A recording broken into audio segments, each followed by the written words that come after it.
My hand, it take my whole life too.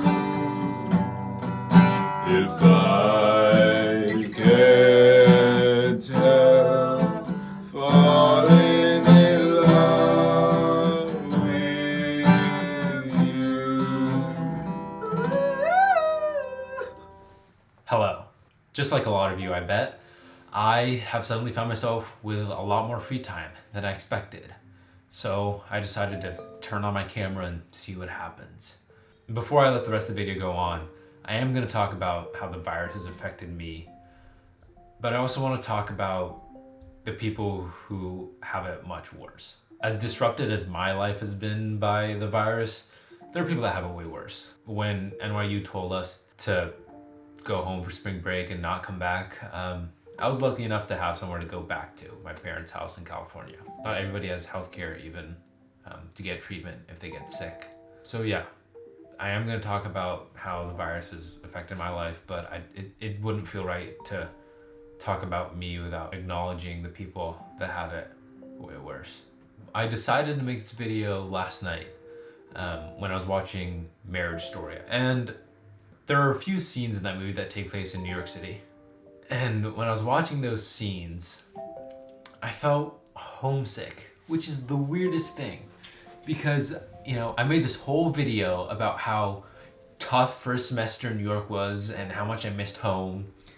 And then I come back home for the foreseeable future and I feel homesick for the place that I wanted to get away from. Up until I had moved to New York, I had never lived in a place that was on the big screen. So call me corny or whatever, but when I watched Adam Driver moping around Times Square, I went like, oh, I've been there. I recognize that street. I've stood at that intersection. I felt so weird when I felt homesick for New York because I think that was me kind of finally acknowledging that New York is now home. But also California is also home. And I just feel so lucky and so blessed to be able to say that I can feel homesick for two different places. I have two different places that I can call home. You often don't know what you have until it's taken away from you.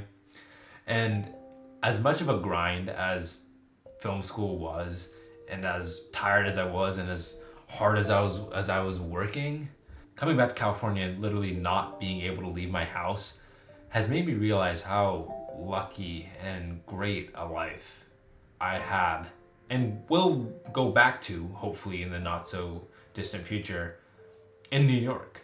And I wish I could make like a whole video about how great second semester was, but it got cut short.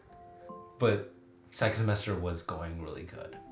I had a really great internship with a photographer that I was learning a lot from. I was getting really close to my new friends. I was developing a new movie that we had to cancel, unfortunately. As much as it sucks that all those things had to be put on hold, I think it's just so cool that I even had the opportunity to do those things. And it's weird because now like this quarantine life feels like the new normal. That feels like reality. And when I think back to New York, that feels like this weird kind of dream that I was living. But I know it's not a dream because literally 2 weeks ago, that was reality. I think what I'm trying to say with this video is, as difficult as a time this is gonna be, and we don't know how long it's gonna last, count your blessings. Take stock of what you have and what you've been blessed with and the people that have helped you along the way. If you miss your friends, call them. They're not doing anything either. They're stuck at home just like you. Call them.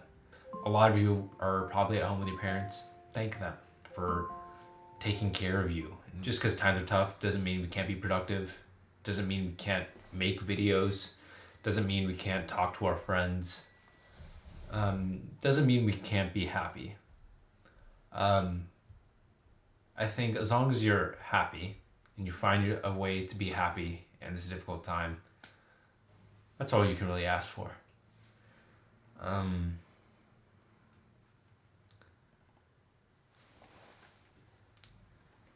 Sending much love to everybody who is trapped inside their homes.